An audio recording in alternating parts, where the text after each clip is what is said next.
We are studying the topic of tension. First, we will analyze what tension is, how it is diagnosed, and the different types of it. There is physical tension.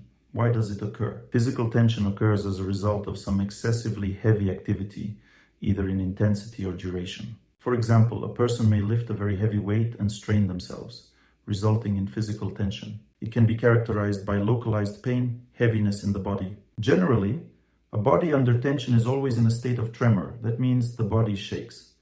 One may feel weakness in hands, in legs. For instance, a person may not be able to get out of bed due to such tension. Such physical tension mainly occurs in some special emergency cases that are beyond description, because normally a person is unlikely to maltreat themselves to such an extent. But there are cases like this one. There is a person who practices scuba diving and is a multiple world champion. He lives in Armenia. There was an incident when he was walking across a bridge. He saw a bus lose control and fall off the bridge into the water. There were about 40 people in it. He started diving into the water. The bus had sunk to the bottom with people inside. And this man began diving into the water, pulling out 1 or 2 people with each dive. He dived many times and probably saved the lives of 20 people. After that, he experienced such severe tension that he could never participate in sports again and win medals. He was a multiple world champion. He won many gold medals and he ruined his sports career because of this incident, but he saved the lives of several dozen people. He developed such tension in his lungs that he could never participate in sports again. Sometimes people, for example, get tense from the cold. For instance, someone saves another person in icy water. Lifeguards usually experience this kind of tension. Then it takes them a long time to recover from this state of hypothermia. It may take a month to get out of this state of hypothermia. Or a person may experience excessive tension due to some factory accident in the premises where the temperature is high. They get tense from the excessive heat in their body, and they feel unwell afterwards. Or an accident happens. At the moment of an accident, the body tenses greatly, causing tears, blows, bruises, and bodily injuries. The body then takes a long time to recover. Or tension arises as a result of some illnesses, for example, purulent lesions in the body or something else. Like my mom who had coronavirus and she was saying, "I feel very weak, barely walking." Where does the weakness come from? It is a bodily illness when the virus affects the body. That's why the body gets excessively tense. Physical tension itself is a rare case. It's rare for people to get physically tense, especially at work, because physical tension is something a person clearly recognizes. It's very difficult to get physically tense. When you already feel extreme fatigue, why keep working? Unless, as I repeat, there are emergency situations like clearing rubble where people are trapped under slabs and you are dealing with all of that. Or during a war.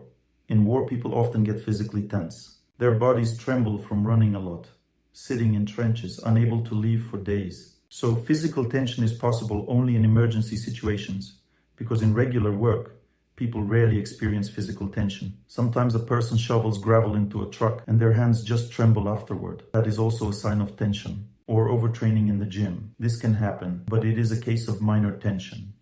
It can happen, but usually people know how much workout they can handle. I remember when I was doing Sambo as a child from 8 to 12 years old, when there were competitions, every competition gave me physical overexertion. My hands and legs would tremble from the tension because when one is fighting, everyone wants to win, and there's intense physical tension in the body. You fight for 5 minutes and then need at least 2 hours to recover. Everything shakes, and it's tough. People can get tense during competitions, but that is also an emergency situation. Or I remember when I served in the army in Novocherkassk, in the south, in the Krasnodar region. At that time, when I was there, which was 30 years ago, sometimes so much snow would fall in the Krasnodar region that it defied any human understanding. That year, when I was serving in Novocherkassk, so much snow fell that we were clearing the railway tracks, and in some places, the snowdrifts were up to 3 meters high. We were making tunnels. In some places that we were clearing, only the chimneys of houses were sticking out. There were small passages like holes. People would crawl out of their houses through such holes like ground squirrels. And we would just walk on top of the snow. Only the chimneys and sometimes the roofs of the houses were sticking out. Imagine a house 3 meters tall, completely buried in snow. That was the kind of winter we had. Naturally, when we shoveled snow every day, we experienced extreme strain. Our hands and legs trembled because clearing the railroad with shovels so trains could run was incredibly hard. Those are some memories from my youth. Nowadays, there's hardly any snow anywhere, so we don't have such issues. The ice age has ended. Global warming has begun. Everything's turning into a desert. It's hot everywhere. Speaking of mental tension, it's a common phenomenon. I think that 90% of people living on our planet today experience mental tension. And the reason for this is an unhealthy lifestyle. People are mostly focused on work, home, and TV. The invention of the computer is useful in terms of human capabilities. But from a healthy lifestyle perspective, it's an invention that has cut down the lifespan of humans by many years. Just one computer. Because when people should be going outside, they sit in front of the TV. If a person has mental tension and just goes to watch a movie or play a computer game, the processes then become irreversible. In other words, the body needs the energy from nature to recover. And during this time, people get distracted by trivial things. Of course, we also need such distractions. For example, I once had a long flight, lasting 4.5 hours. That's a long flight. If I don't watch movies, and I have spiritual films downloaded, then I get very tired afterward. Because I can't sleep, and there's nothing else to do during the flight, I just watch movies and various videos to make the flight more enjoyable. I'm not interested in movies anymore. I watch videos about spiritual people, spiritual stories. And in this way, time passes unnoticed and I can handle the flight. But mostly people don't live on planes. They live in their apartments and nothing prevents them from going outside and just walking after work. That's better than sitting in front of the TV or computer and slowly destroying your health. So, what happens? Why does a person play video games instead of going out in nature? Because to go out into nature, you need to use your willpower. The fact is, when a person is set on resting, it requires a considerable amount of willpower, especially if you're not used to it and don't feel the need for it. Therefore, it's a massive problem. For example, sitting in front of TV and watching it requires no willpower. But to go for a walk or a run after work requires a lot of willpower. And the huge problem lies precisely in the fact that a person sits down to play a computer game or watch TV and they just accumulate fatigue energy. Fatigue energy always accumulates in one place. For example, emotional fatigue energy may accumulate around the heart. Intellectual fatigue energy, mental fatigue may gather in the head area, or if someone has an emotional job, then it might affect the throat area, impacting the thyroid. If the work is stressful, then mental tension and emotional fatigue can accumulate in the stomach area. In general, the redistribution of energy within the body is a good thing for getting rid of some chronic diseases. If a person has a job that requires arguing with people, or a person works at a railway station and constantly needs to move trains somewhere, then this is definitely difficult. Then the liver starts to suffer. The person comes home, turns on the TV, watches some funny comedy or crude humor, and the liver is freed from this bad energy, and all the bad energy redistributes throughout the body. In other words, the person does not gain new energy. New energy can only be obtained from nature, from good people, from God, from the church. A person cannot gain new energy from the TV. There may be good people on TV, of course, but there is no direct connection with them. To gain energy, you need to be physically near someone. You can only get energy from someone who is nearby. Why do people want to marry?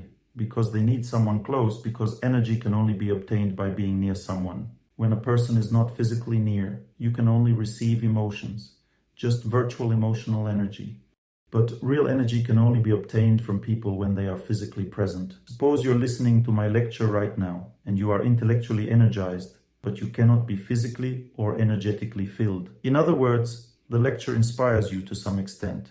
But if you come to meet me in person, if you come to a lecture in person, meaning not through the internet, it's important to understand that even if you attend an online lecture, you don't get all the benefits. But if you come to a lecture in person, then you gain additional strength and inspiring aspect. There's the intellectual aspect of the lecture, and there's the inspiring aspect, where inspiring means in person. You can develop intellectually in an online seminar, but it's better to do it together. Why do my listeners gather together? Because although they are not communicating with me in person, they are having live interactions with each other, thus achieving about 50% of the effect of live communication. Therefore, the energy of the lecture flows among the people. They get inspired, then discuss things, and afterward, they enjoy some pastries, followed by good talks.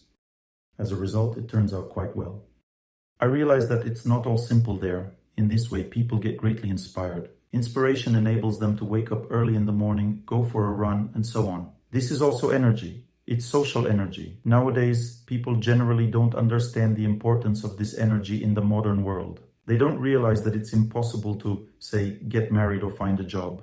The inability to elevate one's social status stems from a lack of social energy, from not having normal live contact with people. You don't have the opportunity to exchange energy with them. People thus remain isolated. That's why projects like Good People Club or online seminars are so necessary. We could have just made all the lectures available through a webinar. People could just log in from home and listen. But you see, we make considerable efforts to get people to gather together for these lectures. The point is exactly this: for you to be inspired, to exchange this energy so that it then inspires you and gives you the opportunity to change your life. This is the main idea behind group meetings with me. Similarly, personal contact with nature genuinely alleviates fatigue. But if you're watching television, fatigue isn't removed. It just redistributes in your body. That's not bad either. You won't get chronic hepatitis, a heart attack, or have your thyroid pop out along with your eyes. After watching TV, you'll feel generally tired, that's all. So it's best to turn on a lecture and go for a walk. It seems like energy is redistributing because you're listening to Dr. Torsunov, or something good for the soul. Life feels lighter and you are also resting. This is very important because mental fatigue usually accumulates from not switching activities. How to identify the first signs of mental fatigue? There are 3 initial signs of mental fatigue.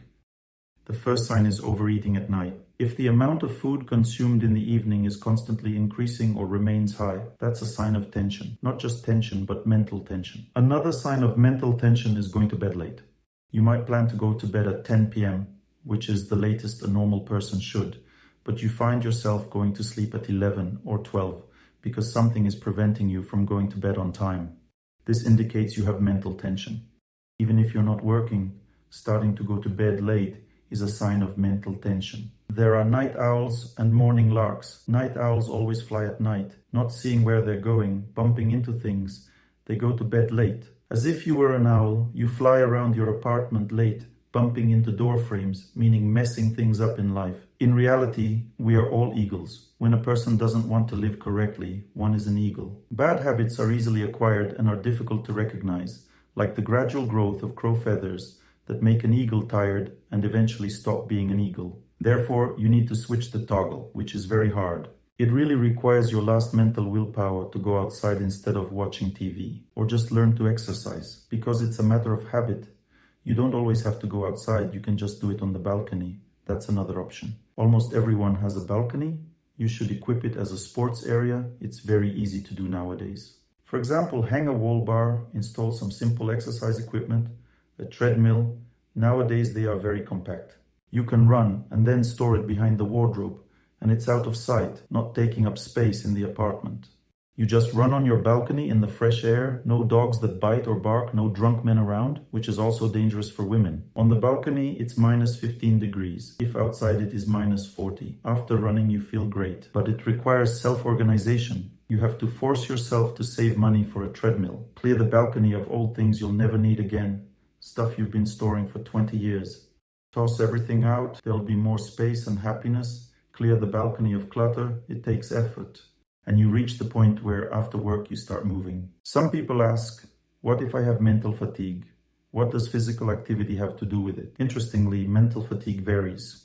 It's mainly connected to the need for nature. So it's interesting that in the subtle energy body, there are 2 types of subtle energy channels. Some are called shrotas. These channels linked to health are subtle energy channels that supply energy to all internal organs, joints, vessels, muscles. Shrotas are subtle energy channels. They envelop all these organs, energy systems, and energize them. There are also nadis, subtle energy channels from which energy flows that connects us with other people. This energy exists between us. It also flows in the subtle energy body, filling all chakras with these channels, called nadis. Interestingly, these energy channels, nadis and shrotas, relieve each other, and they are interconnected. If your nadi channels are overstrained, say from intellectual work, then one must go into nature and move. This overstrained energy will first transfer to the energy of the shrotas and then completely leave the body. How does this happen? You run or exercise, and instead of mental fatigue, you feel physical fatigue. You still feel tired, but it turns into physical fatigue, which is perceived as an internal relaxation. I gave the example of the case when I was flying on a plane and the vibration caused mental fatigue, which is expressed as It's hard to talk to someone, hard to work. You become nervous, mood is down, you have tension in the head and decreased concentration. These are all signs of mental fatigue. In such cases, I stand in ice-cold water, then lie in hot water, and afterward I have no mental tension at all. I feel great, in a good mood, everything's fantastic. But physically, it feels as if 20 kettlebells are hanging on me, my whole body is heavy. But this heaviness in the body isn't a sign of exhaustion. It's actually relaxation, we call it relaxation. A state of deep relaxation in the body. In other words, we've shifted the tension from the subtle energy body to the physical body. Generally, tension gradually dissipates from the physical body. Engaging in prolonged physical activity, like a workout, can significantly alleviate this tension. It leaves behind a sense of relaxation, allowing you to work without feeling overstrained. You just feel slightly tired, but overall you feel great. Nature can recharge a person so well that it completely removes fatigue from the subtle energy body, leaving only physical fatigue.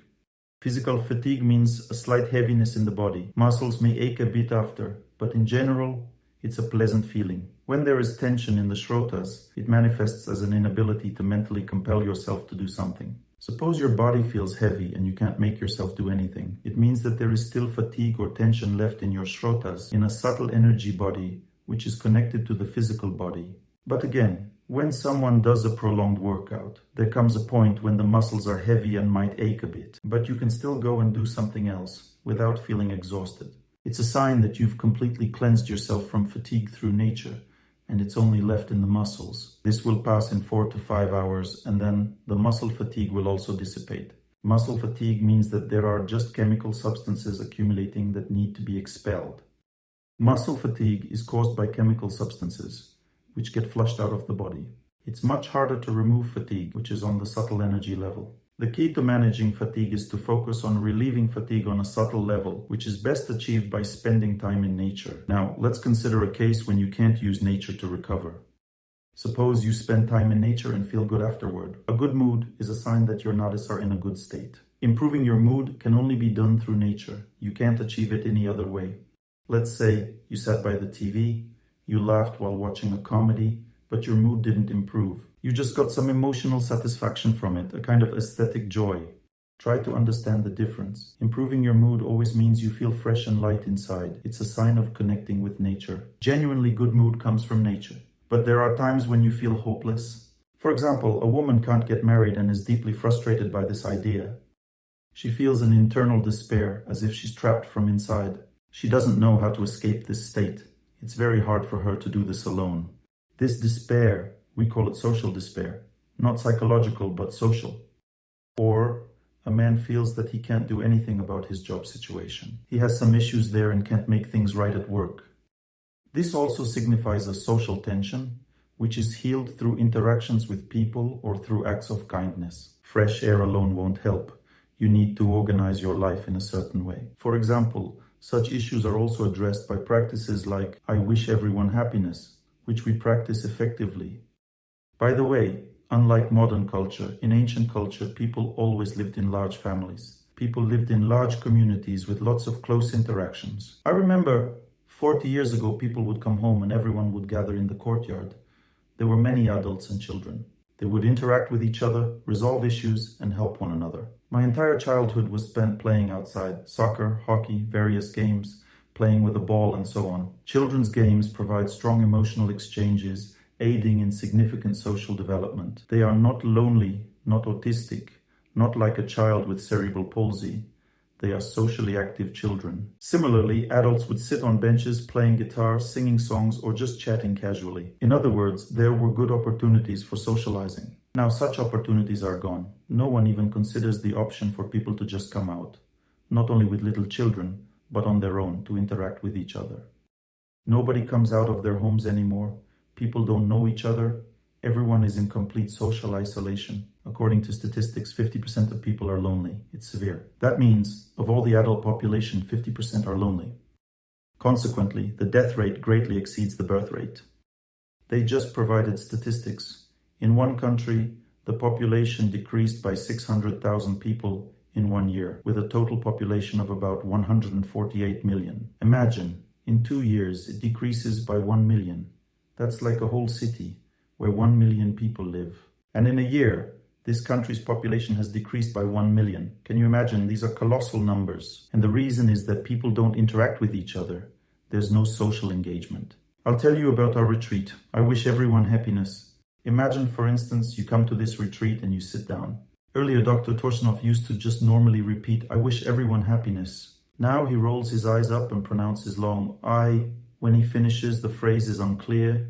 You have to wait a long time, you're out of breath, you need to train to repeat that long. Then, wish also takes a long time, then long everyone, then long happiness. That seems crazy. But when a person sits at such a retreat, where everyone gathered together, even neighbors feel the positive energy that comes from our retreat. But after such a retreat, a person feels real social relief. The next day, people start making acquaintances, getting jobs, they feel at ease. Or, for instance, the same at our festival. People even across the street could feel vibrations emanating from our events. Imagine 1,000 people in a hall chanting, I wish everyone happiness. They tell me about people walking by wondering, what's going on there? What's happening? People get profoundly inspired. It's such a powerful inspiration. They get such a strong breakthrough in social and mental fatigue. This is exactly social fatigue. It's a feeling of inadequacy. How to tell if I'm mentally exhausted?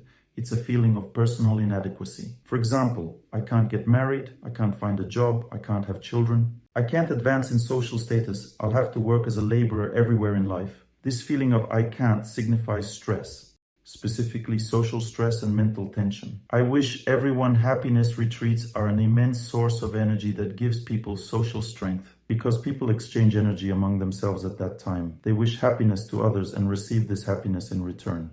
A powerful exchange occurs. These are exactly social exchanges, not physical but social. I have noticed that.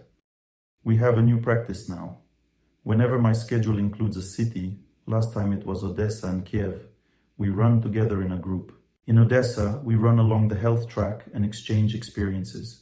I deliberately try to maintain relationships this way. The girls shout slogans. If you run like Torsunov, you'll always be healthy. They apparently make these up along the way as they run away from me. When they run towards me, they shout, run with Torsunov, you'll rejoice at cows. Some slogans everyone likes, useful for health and happiness.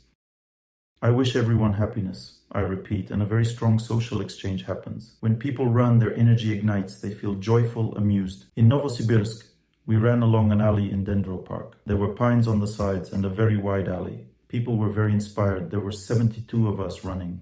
Even those who came just to run eventually started waving at us and shouting, I wish everyone happiness, or hooray for sports. They haven't learned to wish everyone happiness yet, but hooray for sports is a normal phrase for them. Well, at least they shouted that. One guy walking with sticks looked at how we were smiling, then finally loosened up at the end and shouted, hooray for sports. I think, excellent, it broke through. Social energy started flowing in him, not just physical recovery, but also social energy. This means that he'll reconcile with his wife after this hooray for sports, or he might get a job. It's broken through on a social level. He started joyfully interacting with strangers. It's a sign of great social energy when a person can walk down the street rejoicing at everyone, saying something joyful on the street. For this, you need to be either a fool or a socially active, joyful person. There are only two options to behave this way.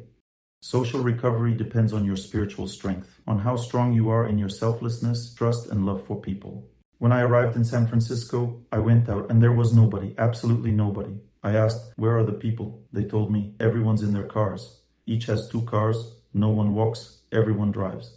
I asked, even to get bread from the store? They said, still in cars. Even if it's just 5 meters, they drive. So the girls aren't strolling and it's not fun for you. It means psychological stress will accumulate and you won't have a chance to live well. It's very important to deeply understand this. Specifically, psychological social stress is a really dangerous thing.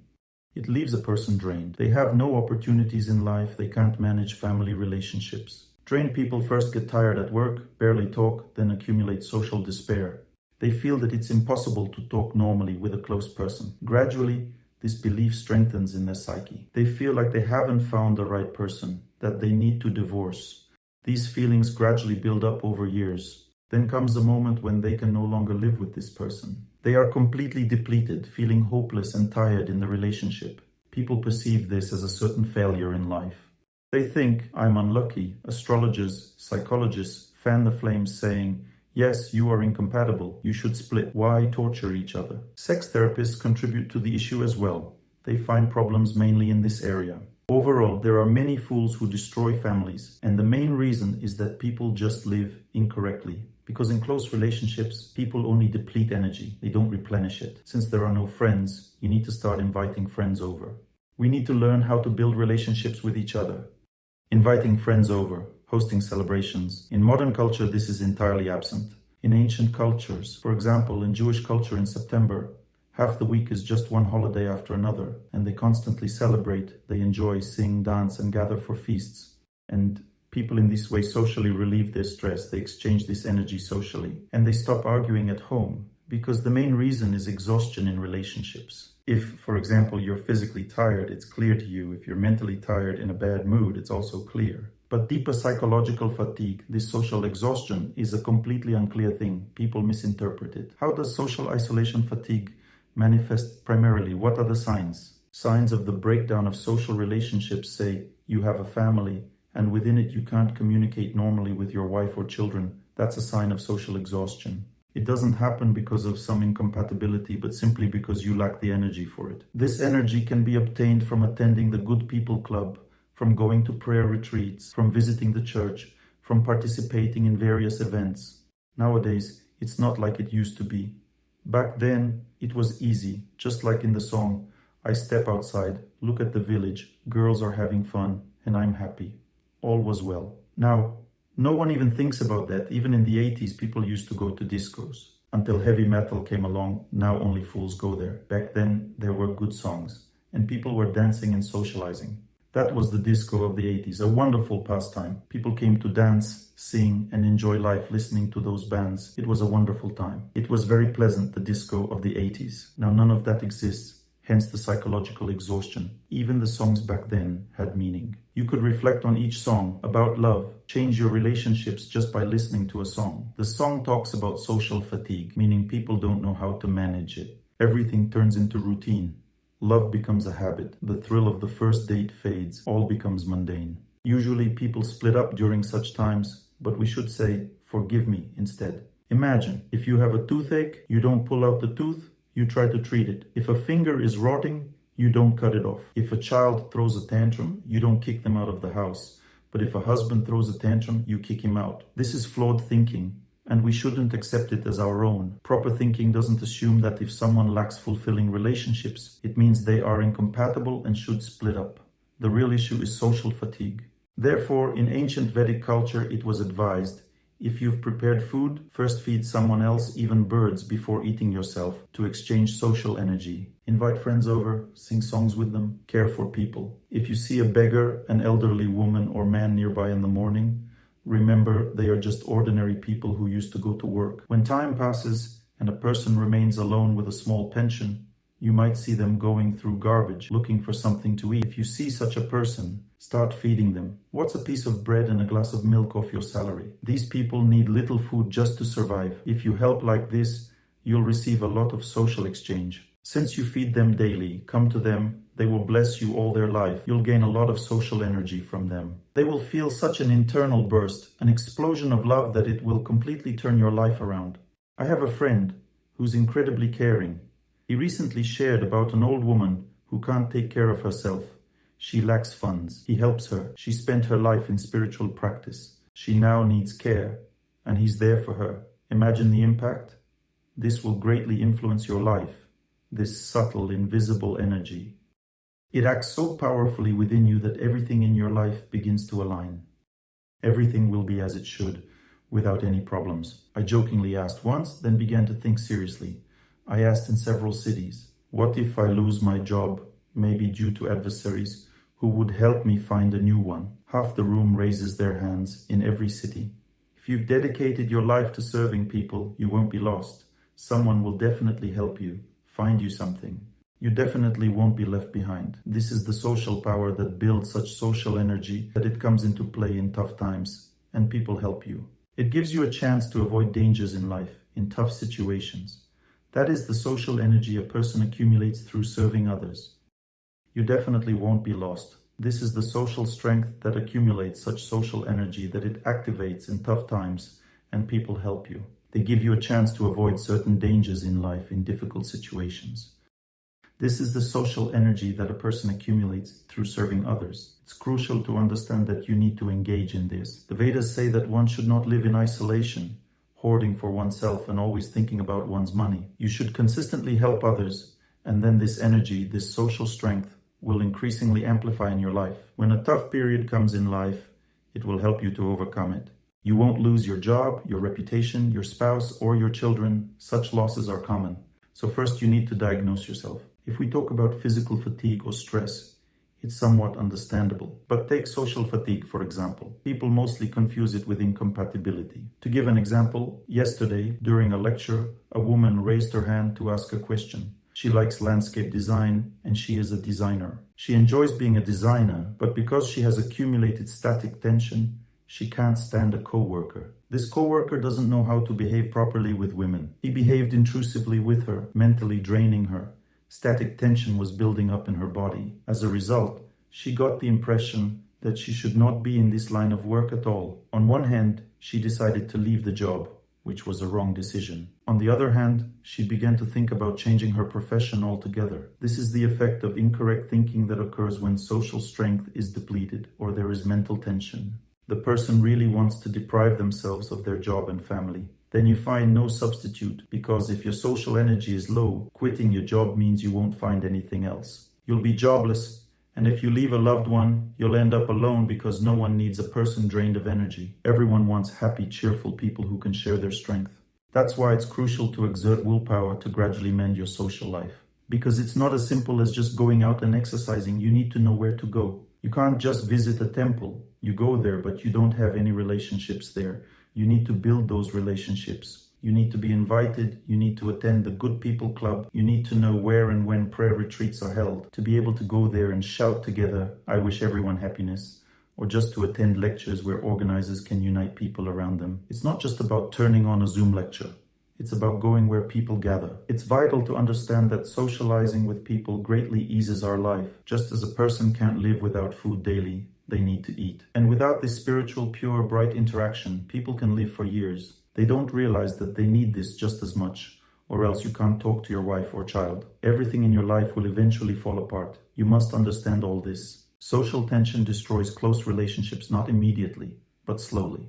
It often starts with relationships with parents. First, things break down there, and then it seriously affects your partner or at work, meaning a family doesn't fall apart all at once. Social tension affects the peripheral areas more.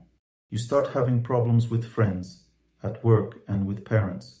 Then, as the exhaustion intensifies, you begin to feel that you can't live with your close ones, leading to years of turmoil. It's hard enough with parents, but when your family breaks down, it's a shock that leads to years of exhaustion and turns into depression. That's a sign of overstress. Mental fatigue is one thing, where we can't talk to each other and everything becomes mundane. But depression is a sign of social tension.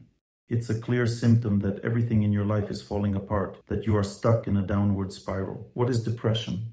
It's a lack of faith in your own mental strength. You don't believe you can get married, find a job. A woman doesn't believe in her own beauty. A man doesn't believe in his strength. Depression is overall disillusion with your life. It feels like you don't understand why you were born on the earth. Essentially, it leaves you mentally paralyzed. You become worthless, useless, miserable, tormented. It's a huge and serious problem. Sometimes people don't even know how to reintegrate that social energy. This understanding mostly comes from parents. It's something that needs to be learned from them. If your parents aren't well-developed individuals, you might have been depleted and internally depressed from childhood due to this lack of social energy. This is a big problem. "I'm idle, mom. It's a significant issue. As the song goes, the house stands, the light is on. From the window, the distance is visible. But where does this sadness come from?" This is also social exhaustion, a sign of depression. All these depressive states also arise from social weakness. When a person loses themselves in love, this too is a sign of social weakness. How does one lose themselves in love? There's a simple pattern. You fall for someone bit by bit, even though you see they don't need you. Because if you were needed, mutual relationships would begin. But if you see you're not needed by the person yet you still fall in love, that indicates social weakness. It shows that you can't take care of people, can't bring them happiness, can't befriend them, can't attend the retreats. So you're experiencing a certain social solitude. energy accumulates within you. Love energy builds up, and gradually, you become very dependent on the desire to love, because you can't get this energy from anywhere else. And like a mad person, you start obsessing over someone who doesn't need you. You're losing your mind over them. You took the whole world with you, means there was no other world for that person. This person had only one person in their life. This is a completely wrong approach to life. Why? You took the whole world because the person fell in love and invested all their social energy, the lack of social energy there. Naturally, if you're pulling all of someone's mental energy onto yourself, what's left for them? Only to run away from you, because you're draining all their energy. If you are being drained like that, how can you even stay near them? You have no strength. Therefore, it's a very important principle that a socially weak person can't even stay in a family for long. The person drains all the blood, sucks it out of the loved one, and they have to flee because it's unbearable to live like that. Therefore, it is crucial to understand that tension itself is something that must not be allowed in life at all. Let's say a woman is an emotional structure, the emotional source of emotions for the whole family. If she is in a bad mood, as a result, the dog feels bad, the husband feels bad, the kids feel bad, everyone around feels bad, and so does she. Because she senses their discomfort and can't do anything about it. And the reason why everyone feels bad is because the woman is the source of good mood energy in the family. She gives everyone either good or bad mood. It's her nature to give mood, but she also likes doing it, yet she feels mental tension. She enters her room in an irritated state and closes the door, and immediately the husband runs after her. If, let's say, a man enters a room and closes the door behind him, the wife never runs after him. Because man is not the source of social happiness energy in the family. Well, he entered the room and closed the door. Let him sit there. Happiness we can experience with children, with the dog, with mom, and even with the mother-in-law. But he sits there alone. Well, God be with him. The woman, in this respect, does not need a husband. She needs him when she needs protection, say, when there's not enough money, or to solve some issue. Then she feels she needs support, then she needs masculine energy. But when he's in a bad mood, let him sit there in his bad mood. She doesn't worry about that at all, because it is precisely the woman who fills the family with mood. Imagine the woman is in a bad mood, and as a result, everyone is stressed. Let's say the wife doesn't circle around the husband, doesn't ask, what's wrong? Why are you in a bad mood? She doesn't do that. Well, he's in a bad mood. Let him sit there watching TV. On the contrary, the husband circles around the wife. There she is in a bad mood, and the husband walks around asking, what's wrong? Why are you in a bad mood? And she responds, am I bothering you? I'm just not in the mood, that's all. It turns out she is affecting him because she's supposed to be filling him with positive energy. For example, imagine my breath smells bad because I haven't brushed my teeth for a week. Am I bothering someone? When I start talking, the person steps back a bit because it's hard to endure that smell. Dr. Torsunov might be a nice guy, but not enough to put up with that gastronomic odor from his mouth. The smell is too strong. It's awkward to tell the person, and you can't stand next to them either. I'm talking about when a person is socially tense, they emit a certain smell that destroys the lives of everyone around. And if you are a cultured person, do not allow yourself to be depressed, in a subdued mood, in a state in which you need no one. Because it's an aggressive state. It's not that you're not bothering anyone and everything's fine. I'm not bothering you. Live your own life. I'm living mine. This is a draining state. The Vedas say that if you come to people in a bad mood, it's an offense and you should repent for it. Nowadays, we don't even think about it. Suppose people in the subway, thousands of them are in a bad mood and they offend each other just by their presence. So they just deplete each other even more. For instance, using the metro once can drain all your energy. Afterwards, you have to recover after this unfavorable environment. You need to put on headphones and smile to yourself to prevent being befouled by others. Otherwise, you'll have problems all day. Therefore, tension is a social illness. Social tension is like walking dirty on the street and smelling bad. This filth resides in the subtle energy body. Hence, a person should not allow themselves this. Here's social tension. What are some practical and simple tips? Repeat, I wish everyone happiness. Of course, at that moment, you don't really wish anyone happiness, because when a person experiences social tension, they are always grumpy and dissatisfied. They're in a bad mood, but force themselves to say, I wish everyone happiness, and constantly wish happiness to everyone. If you behave this way, then you will avoid tension.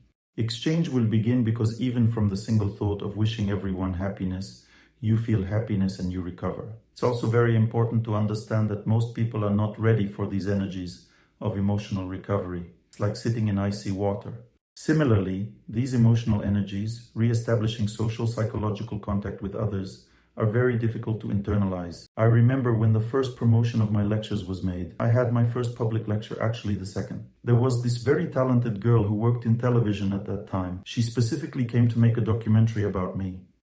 Then, after this documentary, about 400 or 500 people came to the lecture. I had never had so many people coming and listening to my lectures. It was in 1998, I was just 35 years old. I was a young guy, having started giving lectures at 24, with usually about 50 people attending. But 400, 500 people, I had never experienced that. When I walked into that hall, my legs were shaking. I'm walking and my legs are shaking, trembling. It was not visible, but I felt as if it was hard to walk. This energy of people's expectations for knowledge from me, and I'm only 34, still very young, an inexperienced person. From these expectations of knowledge from such a large number of adults, I was scared. Then I started to analyze these things and realized that popular people who are capable of loving others have enormous strength to channel social energy through their hearts. When I began to study this, I noticed that when I run and someone is approaching and you smile at them while running, at first they get scared because I smile at them as if I know them. And they get scared because they can't remember me, thinking, where have I seen this person? Why is he smiling at me? Must be someone I know, but I can't recall. And the person's brain starts to overthink. I look at him and smile, and then it breaks through. And when we are side by side, he realizes that a stranger is smiling at him, and he starts to smile back. Do you see what happened?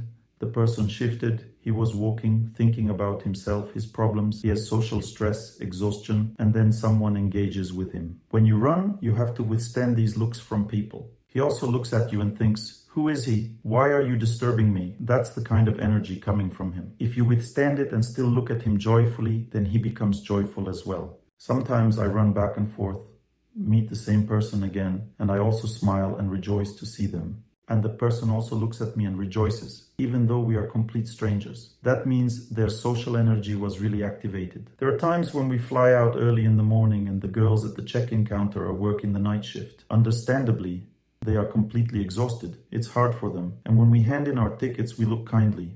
They are scared because very often they encounter unkind people who shout and demand high service from them. But we approach with a smile, we speak kindly to them, tell them what a wonderful job they're doing helping people.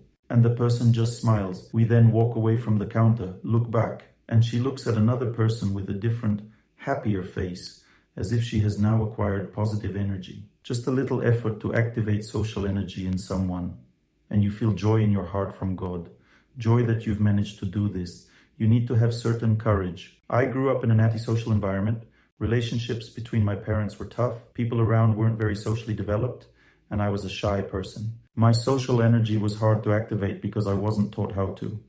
But there are people who are engaged from childhood because they are in a different social situation. They were taught to interact with people, to have faith in people, to maintain a positive attitude towards others from an early age. As a result, life is easier for them, as they don't experience depression, family breakdowns, personal unhappiness, dissatisfaction, or disorganization, because they have social courage or resilience. Such a person can maintain active social relationships among people.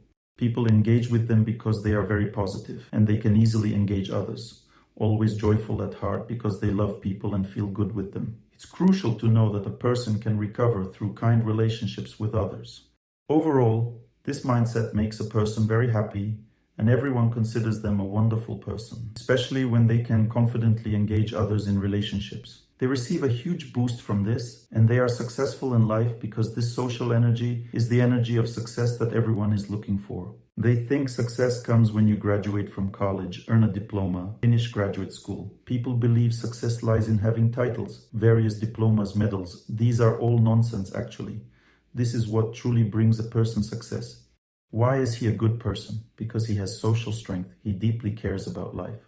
But if a person turns inward instead, then their social energy runs out. Not just social energy, but their psychic energy, nadis. If it's not discharged, gradually the mood becomes worse and worse. There are two types of strain that people turn into harmful habits.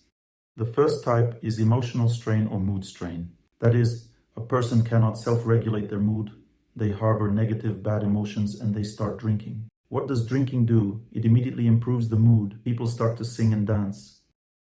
But this exchange in drunken stupor is not an exchange of essence with people. It happens through the prism of evil spirits, because the person behaves very loosely, vulgarly. Essentially, such a person does exchange energy with their environment. They do get filled with social energy, but in ignorance. They sing songs with a brazen voice, appearing to rejoice everyone around, but in reality it's all an illusion. They have no contact with people, and such a person does not bring happiness to others. It's distasteful to watch. I'll give you an example of social strength, a funny example. It might serve as some practical guidance for you, but I experienced such an example when I saw people who spend their lives exchanging the energy of laughter with others. These were professionals, two men. They worked together in some comedic genre. We were flying together on a plane. First we ride on the same bus, then we flew on a plane. These two guys acted in such a way that gradually the whole bus started laughing. Everyone started laughing, and then as people were boarding, one of them runs out. There stand the flight attendants, the other passengers. One of them runs out of the bus and salutes the other, putting his hand to his head. Everyone tenses up thinking, what's going on? Who is coming out? Then the second comic comes out, and the first one starts to play a march. He purely mimics playing a march with his lips, sounding like trumpets and timpani. Everyone found it very funny. I also burst out laughing when I saw this. Then the second one walks past him, up into the plane in a marching manner. They waited until everyone else had boarded, and they remained below. I also entered last and saw that people standing below were laughing. He walked up the escalator, entered there, passed the flight attendants in a march, sat down in his seat, and then the whole plane laughed all the way. The flight attendants couldn't carry glasses. They were shaking as they walked past these guys. What antics they performed. They kept everyone laughing. All the people on the plane were in stitches. I remember this trip because there was constantly some joke coming from them. So these people really made everyone laugh in a good-natured way, and it created a very strong effect of social exchange. Afterward, everyone around constantly laughed and enjoyed life. It requires a lot of inner strength to do this. You just need to understand that you need to flip your switch and learn to smile at people on the street, to enjoy everyone, to wish everyone happiness. Although we repeat, I wish everyone happiness, we often walk around like zombies. The idea is that a person is immediately set up for exchange. You have to switch the switch. It's not that some are tuned for exchange and others aren't. We all retreat into ourselves. A problem comes, a person closes off, can't look at anyone. And there are completely withdrawn people who simply can't be in a crowd at all, can't talk or smile at anyone. And this is a problem because such people easily slip into depression because they have no energetic exchange with anyone. And this is overall an incorrect lifestyle. There's an incorrect lifestyle related to the body, like lack of exercise. And there's an incorrect lifestyle related to emotions. A person must learn to have emotional strength to smile at people, to joke with them, to jest with people on the street. Don't be closed off and miserable. I say this because it wasn't necessary before, because people used to meet with friends, sing songs with the accordion. Now we create kindness clubs to help people loosen up. When I first started creating kindness clubs, it was probably 8 years ago. I don't remember. Lena, when was that? About 8 years ago? Turns out it's almost 10. Almost 10. I remember those first meetings. Everyone was so closed off. And now, gradually, kindness clubs have evolved. Especially good ones like in Odessa, Novosibirsk, Kiev, St. Petersburg. They are so joyful there. They're starting to have serious social breakthroughs. Here's a simple example. Of course, breakthroughs can be excessive. Imagine people greet me, I walk out with my suitcases. In the waiting hall, 30-40 people stand with flowers. Everyone thinks, what a delegation. Everyone looks. I approach, and an accordion starts to play. And a man sings operatically. It's light-hearted from a cheerful song. Everyone was surprised.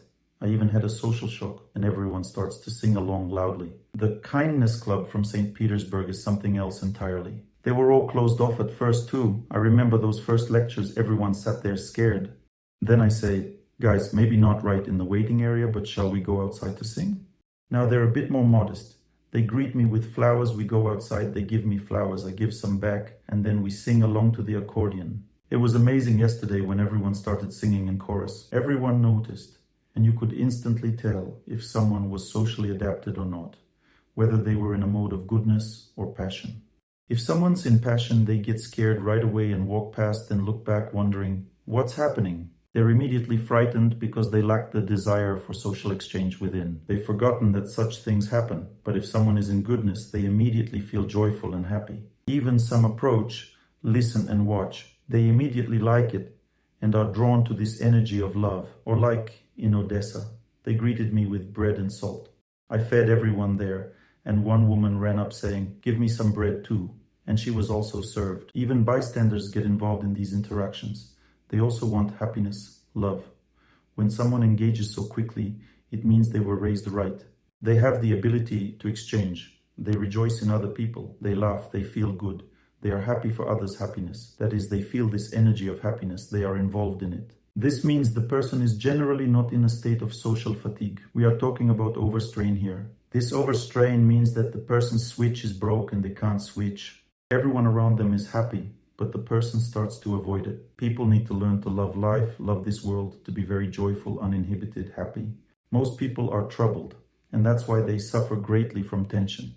It's a joyful, liberated life that brings happiness. You see, the desire for love and happiness can be realized in the psyche in different ways. One scenario is when a person is sad and suffering. Another is when they are singing, dancing, and rejoicing. For instance, there's the desire for love, but in one case, this desire makes a person happy. In another case, this same desire for love makes a person unhappy. This is a very important point that needs to be deeply understood. If a person doesn't understand that their suffering is internal, they misinterpret reality. Any desire should bring happiness to a person. It should always be directed towards selflessness. Take, for instance, the desire for love. Transform that desire into dancing, into peace, joy, and not into sadness, longing, and sorrow. All this sadness, longing, and sorrow suffocate a person. These are very egotistical feelings. One has a strong desire to exploit love. It makes a person very repressed, unhappy, suffering from the energy of love. One suffers, and this suffering is the root of evil in life, because one should always direct their desires towards selflessness and transform them towards relationships. If a person becomes self-centered, they always perish, especially when their desire is unfulfilled. When a desire fails, there is the desire for faith, the desire to believe. It's called love-faith. When a person loves someone so much that they start to believe. When a person has a desire for faith, that desire begins to test them. Especially when this desire for faith is not fulfilled, it becomes a severe test. A person has two options, either to withdraw into themselves or to surrender themselves fully to nature, people, and God. It's crucial to understand that there are no other options. Either you surrender to faith and then you are saved, or you begin to sink into depression, into the destruction of the self, and start to suffer and grieve. I let you listen to the song, "Girls Are Strolling and I Am Merry," because it demonstrates very well how to correctly approach desire. There's also another song for those who have been abandoned. In this case, a specific mechanism also kicks in, which can either help or hinder you. It all depends on how you set yourself up. If you've been left but you love nature, then it's your salvation. But if, on the contrary, you don't love anything and withdraw into yourself, then you will be destroyed in life. You see, a forsaken person has such a sad voice, but one chooses another way to live. The person doesn't choose to immerse themselves in thoughts and sadness. One surrenders themselves to nature, to the flight of horses. The person gallops. One doesn't just sit at home, doesn't wallow in sorrow or whine, doesn't wither away. One rejoices through the tears.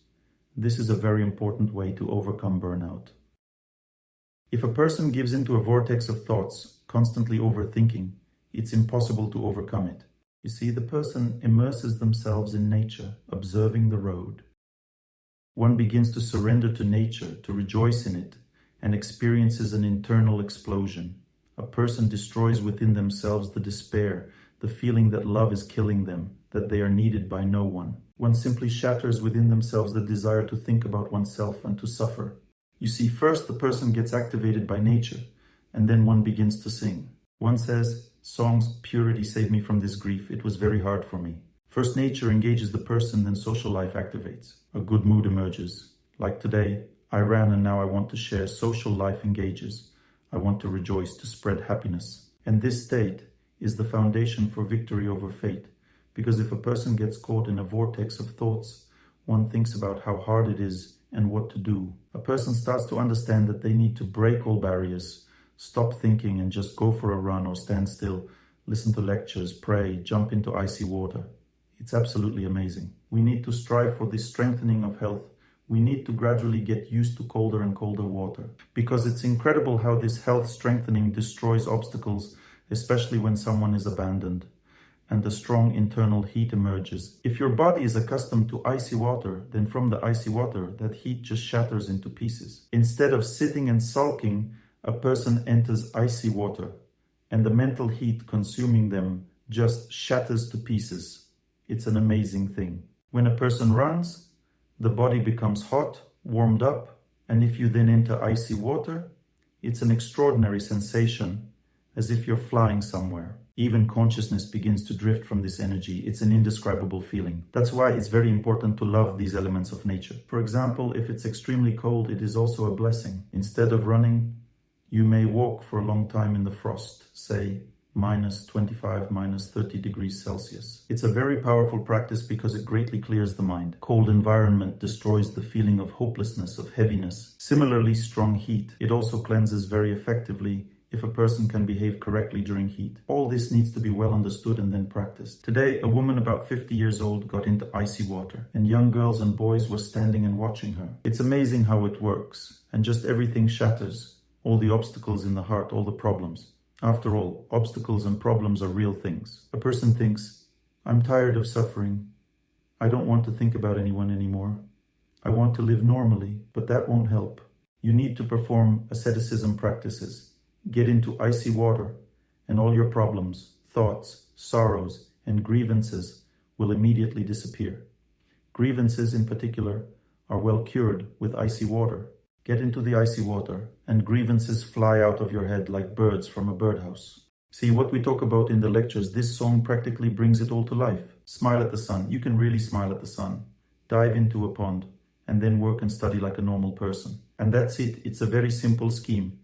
But we've forgotten it. We have some complex theories, some Hellinger constellations or something. We keep complicating things more and more, trying to figure out how to live. In reality, it's simple. There's kind Mother Nature. And when you're in harmony with it, everything's great inside. For example, right now I'm so relaxed, I don't know how to convey it. Inside me, there's just happiness, relaxation, peace, joy, and love. Because we ran together with everyone, took a swim, and everything became good. This is how people should live. This is the essence. And if we talk about desires, desire is life. A person cannot live without desire. It's life that compels people to have desires. Just understand that one person lives while another desires. That's a big problem. Because if a person lives, helps everyone, cares about everyone, then their desires are fulfilled automatically. One doesn't need to desire. Why does a person's desire turn into faith? Because one does nothing. Suppose it's time for someone to get married, but the person does not care about people, doesn't rejoice at them, doesn't dance, meaning one behaves incorrectly, not in accordance with their desire. Gradually, this desire turns into faith, and the person begins to suffer from this desire, torments oneself. One must have someone to love. When you dance, sing, you distract yourself from all of this, and it becomes easier for you. But if you constantly think about something, then that desire inside you turns into a force that will simply destroy you. How does this love faith arise? It emerges from selfishness, from a person's social weakness, an inability to make oneself care for others, to wish happiness to all, to love people, to rejoice in everything, to rejoice in helping people, and so on. A person is very much focused on oneself, and the person cannot cope with their desire. Their desire turns into faith. Faith is something associated with serving God, working on oneself. Faith is a selfless feeling, but when this feeling is combined with selfishness, craving, the desire to have someone by your side, you can't do anything because it does not depend on your will. It's the will of God. If God doesn't want someone to be with you, say they passed away or they left you, or you've never been together even though you love the person, then that's madness. It's madness because you constantly want it and can't distract yourself from it. This desire becomes stronger than your life. You don't want to live, you need to fulfill this desire, and you want to kill yourself because of this desire. You don't even have the strength to live normally. This is a sign of stubborn stupidity and selfishness. A person doesn't want to distract from themselves, doesn't want to rejoice, take care of others, love nature, good people, God. All this gives real strength and faith to a person, but one constantly thinks of oneself only. Exploiting love turns love into faith, And if you get your object of love, then you exploit them. You start to dominate them. A terrible attachment appears to them. You become mentally dependent, unable to detach. And if you don't get them, then it's even worse. When I was in the army, I had a phlegmon on my arm. Right on the wrist, there was a pus-filled abscess.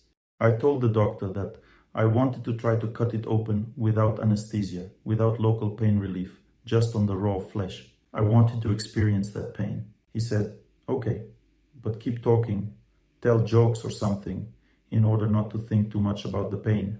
Otherwise you'll go insane." And then he began the surgery. Pain is painful, and when it's really severe, the energy of the pain paralyzes your being and intensely stresses everything inside so that you can't even move. It spreads through your body with such force that you become immobilized. That's what they show in movies. Someone is stabbed and the person just freezes and falls abruptly. That's the effect of pain. A person can't even do anything to themselves. They can't even fully grasp what's happened. Some people faint from the intense energy that pain generates. Imagine how mentally painful it is for someone. There's a phenomenon. If you have a headache and you press on your heel causing it to hurt, the head feels better. You can distract yourself from that pain. When you distract yourself from pain, it becomes more bearable. A person cuts their chest with a knife because they need to distract themselves from the pain that comes from losing a loved one. Imagine how intense their selfishness is, how strongly faith is intertwined with love. When a person believes in something, they must achieve it at any cost. They see no other options. This means you can't even comprehend what it means to take care of others, to live for others. Your desires become so strong. They overwhelm you so much that you begin to lose your mind. You can't control yourself. You're ready to do anything to yourself or to other people. Men perished in duels over women. People were mad. They fought duels, tried to kill each other. Dueling meant trying to kill each other to assert a right over a woman. It's absurd altogether. Why did they have this attitude? Why combine your desires with killing another person? Imagine you kill someone and then live happily with a woman. How can you reconcile that? You kill for a woman and then you live happily with her, enjoying life. How can you enjoy life that is built on someone else's death? Literally speaking, it's total madness. At that time, a famous poet, Pushkin, already had 3 children, and he actually dueled over his wife, whom that other foolish man harassed, and he had to defend his wife's honor. Here's a man with 3 children, a family, and you intrude. Okay, you intrude, and they call you to a duel. You say, "All right, sorry guys, I'm off, my fault." But he went to duel and killed the father of these 3 children. That's just foolish. That man has recently come out of hell. He was released from there. And when did this happen? About 150 years ago, maybe even earlier. When did Pushkin live? About 200 years ago. Imagine that man has been tortured in hell since then for such a vile act. The man just came out of hell where time moves much faster. It's been 200 years for us, but it's probably like 600 years in hell. I'm counting according to that chronology. He stayed in hell for 600 years because of that act. One must be a fool to do that to oneself. It all comes from strong desires. Strong desires make a person cut them without anesthesia. A person is paralyzed by pain. It becomes very tough, but it's easier psychologically because he frees himself from the dumb desire to possess a woman. If you love her, give her the whole world. Wish her happiness. If she wants to be happy with another man and you love her, let her be with him. Why do you so desperately want her to be with you? That's not love, that's greed, avarice. How can a person eliminate this greed? Only by transforming faith into true faith. If you believe in holiness, and holiness is complete selflessness, it's the opposite thing. If a strong desire, a love faith has been revealed and you realize you're bound and something's wrong with your mind, then it's time to start good deeds. Going to church, caring for other people, wishing happiness for everyone, praying to God. Start with the simplest things to gradually move away from the madness that, as it turns out, has been living in your psyche. Many people want to believe in God. When the true nature is revealed, a person realizes there are 2 faiths within. One faith a person strives for, and another that has already developed within them. What has developed comes out, and a person starts to go mad over a woman or a man, so intensely that this desire becomes incompatible with life, the person truly goes mad. An obsession or a faith-based desire depletes a person. It's not just obsessions about a woman. There may be fixations on an apartment, money, or a car. There are many things a person wants to achieve in their life. It can lead to madness and exhaustion, especially when desire is combined with faith. What is faith? Faith is serving, caring, and believing in selflessness. People have different desires. Some desires are obsessive, while others are non-obsessive. Non-obsessive desires are spiritual and selfless. For example, do I want to go to church or not? I want to go to church, but this desire does not torment me. I might feel like I don't want to go, but I still want to go. I want to, but the desire doesn't torment me. This is called a selfless desire. I go out of a sense of duty because I feel like it. It feels different spiritually. But selfish desires torment a person. They compel you, saying, you need this. Without it, you can't be happy. You're suffering without it. Selfish desires compel and torment. If a person relates to their selfish desires in a certain way, controls them, and understands that they need to be fulfilled, they also know that selfish desires must be subordinated to serving others. For example, if you want an apartment, connect that desire with service. Then the result will be very good. Connect the desire for an apartment with a purpose, like hosting good people club in the apartment. Connect the apartment with service, and then the desire for an apartment becomes, I want an apartment so I can help people. So, if the desire is strong, we need to suppress it and think for the people first. But if you want it so badly that you don't connect it with anything else, it becomes a purely selfish desire. This turns into mental tension. Don't make selfish desires the goal of your life. For example, if you have a strong desire, the first thing you should do is connect it with service to God. Let's say you desire an apartment. If you want to host a good people club in your apartment, then you want an apartment for a good reason. This already makes life easier because you transform the desire into service. If you say, my life goal is an apartment, then this desire becomes an obstacle. It severely burdens the psyche because you want what you can't have. These material desires are essentially impudence. How do you get an apartment? You need to do good deeds. When your good deeds accumulate, God will grant you an apartment. It happens through work. You just work. Why do I want more? You earn as much as you deserve. If you're honest about life, you earn as much as you deserve. But if a person wants more than they deserve, this is exactly what we call a life-burning desire. A person starts to drain their energy of piety, directing it towards this foolish apartment, starts withdrawing money from the bank, needs a mortgage, and becomes consumed by desire. This means greed and audacity. You are not yet worthy of it. You have no basis. But the person goes crazy needing it at any cost right now. That's the problem. Unselfish desires are free. But for selfish desires, you need to accumulate piety to get them. Let's say you lack this piety, and then your desires begin to burn your psyche. Because you can't have it now, you suffer and struggle wanting something that wasn't meant for you. Let's say you want to become sea empress, but instead you become a carpenter. One has to accept fate and be happy with that. Otherwise, the desire will overcome you, and you will be consumed by the idea of becoming sea empress. A person won't be happy, rather miserable. That's an improper desire. You can't achieve that in a lifetime, especially since you're already old and don't have that much time left. You can't achieve this even if you do many good deeds throughout your life. If you want to be a sea empress, then get the broken through back. There are no options here because the person has lost common sense. His desire became stronger than common sense, and the person ends up losing everything. Spiritual desire is free. You can go serve God, and the more you serve, the more you get. Let's say, serve a lot. Get more love for God. Serve even more. Get even more love for God. And you don't have to pay any money. Just serve and that's it. Consequently, you receive the fruits of your actions, meaning the desire itself doesn't torment you. If your goal is to love God, the desire itself doesn't torment you. And when you serve God, you experience more and more happiness. The desire doesn't torment you. And if you push yourself, you can serve at any moment, because a non-tormenting desire requires effort. You can do it anytime and you will gain more and more piety. From serving God, there are two kinds of piety. The first type makes a person wealthy, meaning when the time comes, the apartment comes by itself. Imagine how beneficial it is to live this way. When you direct your desires to serve God, these desires don't torment you at all. For example, I want a wife, I want an apartment, I don't want to serve God. This means the desire doesn't torment you at all. So you serve God. And as you do, your desire to serve God increases but delights you instead of tormenting you. Let's say you want to serve God, joy arises in your heart, and you go to God joyfully. The same goes for nature. It brings joy. There are many songs written about God, joy, and nature. Nature causes joy. It doesn't make you think, why go to nature? No, you just joyfully go to nature. If you force yourself, mostly people want a wife, a car, a child, an apartment, meaning material desires torment. The more material desires a person sets, the more they suffer. What causes burnout? Burnout arises because you've drained all your energy on this desire, but it still hasn't been fulfilled. And from this comes an internal shaking. A person just goes mad because they wanted something unnecessary. And if you, for instance, want to go to the temple, first of all, it doesn't torment you. You go out of a sense of duty, you serve there, and you experience more spiritual happiness. Spiritual desire means happiness. It brings you more spiritual happiness and the desire to serve in the temple.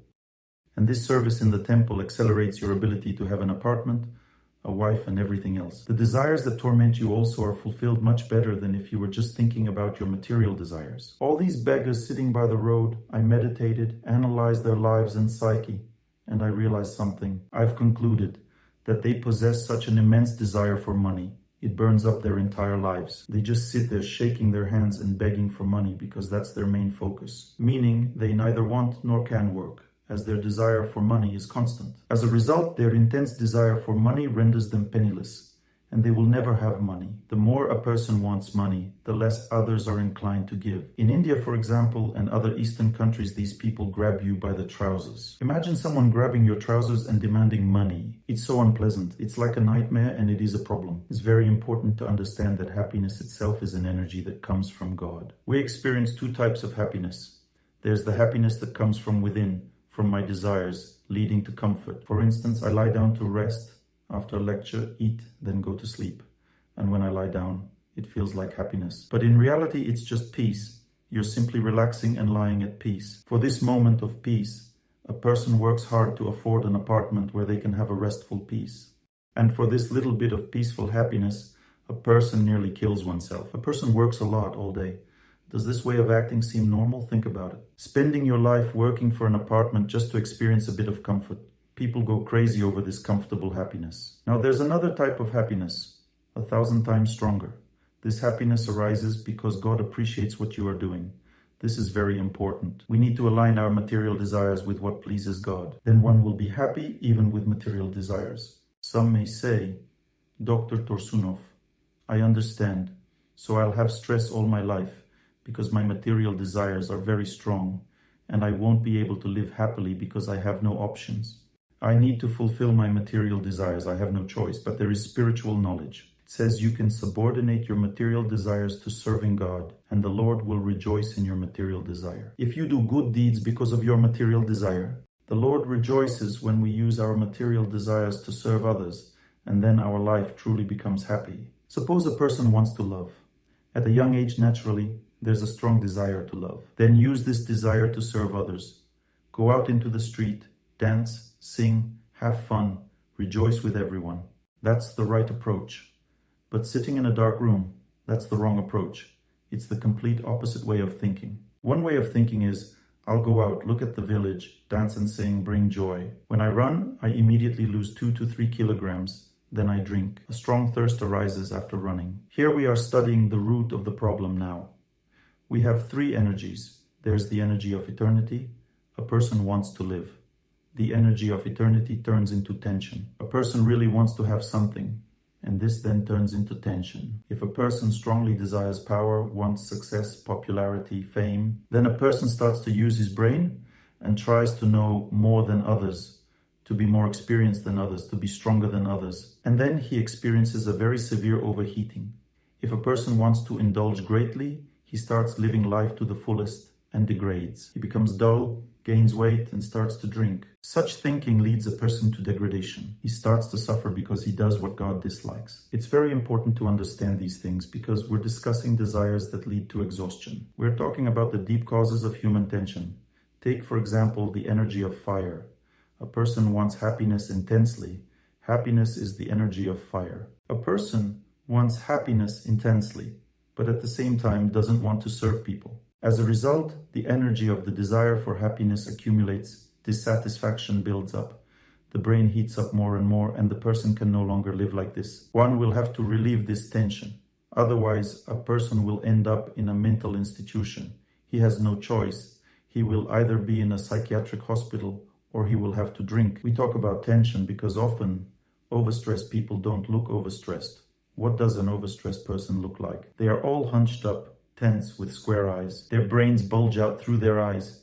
That's an overstressed person. This is a person who has not found a way to artificially relieve tension, because human tension leads to diseases and shortens lifespan, leading to dullness. Suppose a person is overexerted by the desire for happiness. Then he simply becomes a degenerate who can't understand anything. This is the result of tension, this desire for happiness, which he did not fulfill by serving others.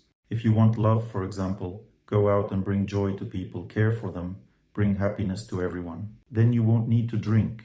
You won't have any desires, because you won't overexert yourself with this desire for love and happiness. But if you start to overexert yourself with it, then there's only one reason. Your faith is misplaced. You believe in the desire to enjoy, not in the desire to serve. Because when a person believes in the desire to serve, he switches the focus into serving the people. Even in your darkest moments in your life, rejoice in nature, forest, the field, the road, and this will save you. If you're immersing yourself in your own thoughts, that's exactly what tension means. Tension occurs when you choose not to serve when you're feeling bad, but instead dwell on your own thoughts, dreams, or stubbornly think, I want it, and that's it. For example, once a girl cried a lot because her husband left her. She kept thinking, I want it, and that's it. But during such times, you should think about others, serve, care, go to church, or go to nature. Why do people go to nature? Because when they are too attached to themselves, they can't serve anyone. They become asocial. And when they go out into nature, even without serving, just walking in the forest can relax them, because nature is like a mother. Imagine a little child crying who runs to his mother, and she will relax him no matter what, because she loves him. She's a mother. Similarly, nature relaxes a person regardless of whether they are immersed in themselves or not. And once you've been to nature and relaxed a bit, use this opportunity to go and do something good. Go to the temple, mop the floors, chop vegetables, do something good on your level. You might say, Dr. Torsunov, it's easy for you to say do good. 300 people came to the lecture, you can do good. But I wasn't always like this. When I was 22, I just mopped floors in a hospital, was a night guard, walked through the wards, and offered my help to patients. I said, who needs help? And someone would say, my head hurts. And I would press points. Someone else had something else hurting. Someone needed to talk. I just offered my help, walked around. A year passed, I walked around like that, offering help. Then people said, can you treat me individually? I'll give you money. I received a donation. I never set any prices. In my youth, I helped people, tried hard, because I was afraid that if I didn't help, why would I take money? If someone was helped, they thanked me. And if not, I refused, saying, I don't need it because it didn't help you. I just tried to help you. Then gradually I became popular. This means that you no longer have to work so hard to earn a living. And now there's so much money coming in that I don't even think about earning for myself. I constantly donate the funds to spiritual purposes. Whatever I need for living, a little, I keep. For instance, my sweater got a bit stretched at the back, and my colleague told me, you need a new sweater. And they got me a nice new sweater. I'm wearing it now for lectures. Often, you don't even need to think about it. Buying your own clothes. Often, my lecture attendees take care of it, buying me shoes, a suitcase, a shirt, or a sweater. You don't need much to give lectures, just basic clothes, shoes, and that's it. You don't even have to think about it. People just take care and that's all. Why am I saying this? To illustrate that when you're absorbed in serving God, God fully provides for your life. He gives you the opportunity not to worry about your problems. It's very important to understand this. And during such times when you live this way, there's such joy inside, such relaxation. Someone asked me, how do you live completely without alcohol? Can you really live without it? A person asked me, don't you eat meat? I said, no. Fish too? No. Eggs too? No. Not even a little drink? No. You don't smoke? No. Oh, you poor thing. What does poor thing mean? Is it necessary to do these things to be happy? Why poor thing? I have so much joy in life. I don't perform any asceticism. I run because I enjoy it. I went into the water on my own. No one forced me. My colleague didn't go. He said, it's too cold today. I went because I like it. Even if you point a gun at me, I'm not sure I would eat meat. Maybe I would eat it. Then I'd probably vomit just to save my life. But I have no desire at all. It doesn't tempt me at all. I'm not poor. It's great to live. I'm a happy person. The idea is that the right desire to serve forms a correct lifestyle, which leads to less need for money and reduces material needs and transforms desires into the right kind of desires that bring happiness. It's very important to understand this principle of relieving stress. Stress means having too many material desires.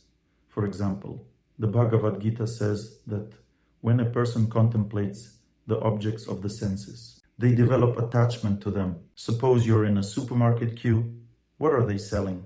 Crunchies. Never seen or heard of them before, some new product. Waited in line, looked at it, indeed, crunchies. And the idea is something caught his eye and it blew his mind, and it's all expensive. And he keeps thinking about it. By contemplating the objects of the senses, a person develops attachment to them. Attachment turns into desire. How is attachment different from desire? It's a matter of intensity. When desire captivates the intellect, it becomes lust. When attachment is just at the level of the mind, it is called desire. See? This is very important to understand. What is lust? Lust is when you consider this desire as the basis of your life. The intellect actually forms goals. If your desire is so strong that it forms a goal. The goal, for example, to get married. If your goal is to get married, you will never get married because you will burn out from it. Linking this material desire with the goal of life burns a person out because, I repeat, we spend our piety on material desires. Spiritual desires create piety, but material desires spend it. And if your desire is greater than your piety, you simply burn out. What causes tension? It's from not having enough energy. Inside us, around the soul, there's an energy sphere. Inside it is the energy of happiness, which bathes this sphere. Outside the sphere lies the memory of our past lives. When a bad impulse comes from outside the sphere, suffering enters the heart, and a person suffers. Why? Because there's not enough happiness. The soul always wants to live in an atmosphere of happiness. But in the spiritual world, everything is woven from happiness, because there, no being desires anything for themselves. There, living beings don't think about themselves at all. There is only the desire to help others, and that's it. And if a person wants something for themselves, they need piety to become happy. This means at least doing some good deeds. A person does good deeds, and this generates energy of happiness in this sphere, improving their mood.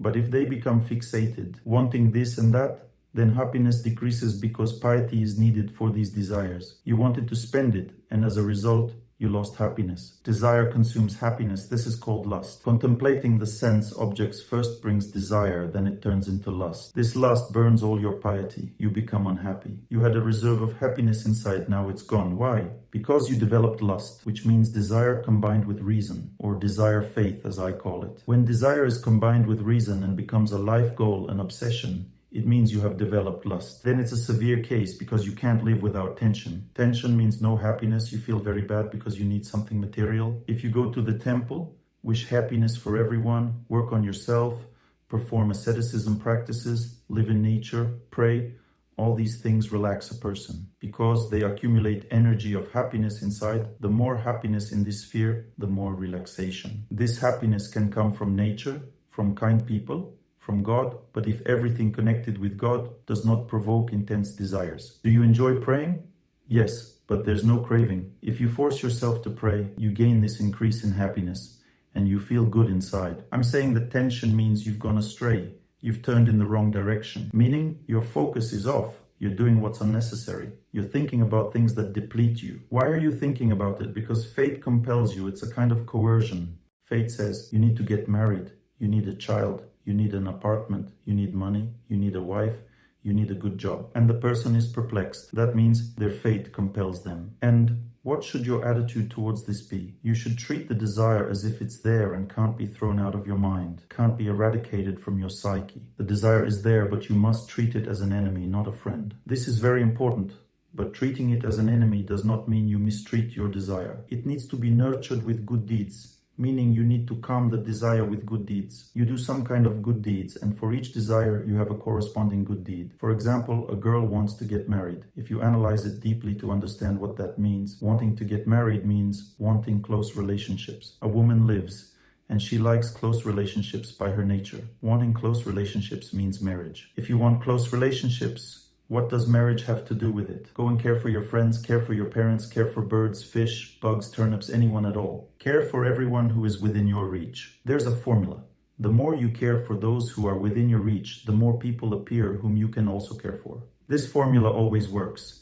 Social activity always leads to expansion. The more you care about everyone, intimately, closely, tenderly, gently, the more you care for everyone, the more feminine piety you accumulate, which compels a man to marry you. This compulsion is a form of coercion, and he says, "My dear mom, give me water to drink. The girls have driven me mad." That means heat rises in his psyche, and he's driven to the edge. He can't control himself, because the girl has enough piety to bring you to your knees, so that you go to the registry office and marry her. In other words, no man has the strength to resist this. Why is the cowboy elusive? Because he's needed by no one. If a woman is elusive, if she's needed by no one, helps no one, lacks the energy of piety, she begins to burn out. Like the tale goes, sorrow, melancholy devours me. Unmarried, I wonder.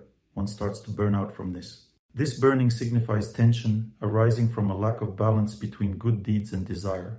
If you have enough balance between good deeds and desire, you won't even worry about being unmarried. You will clearly sense the desire that marriage is coming soon because there's enough good deeds. Secondly, you won't have any worries, so you will feel calm and joyful. Why?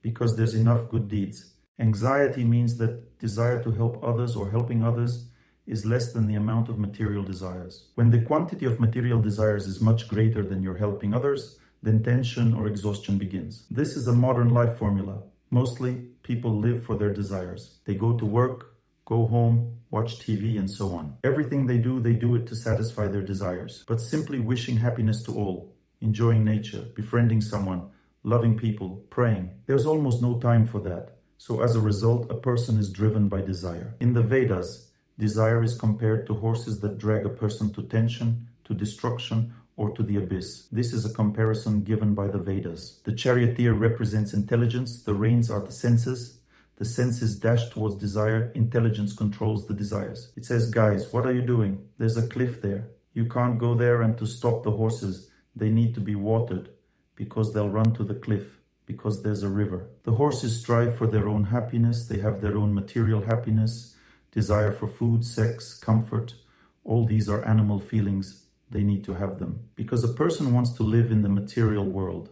Life means to breathe, to drink, to eat. If my assistant hadn't brought me water, I would be angry. These feelings have terrible powers, so they need to be watered.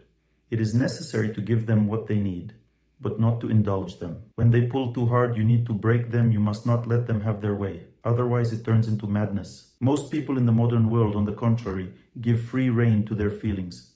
They try to amplify and increase them. They say it's right, it's necessary.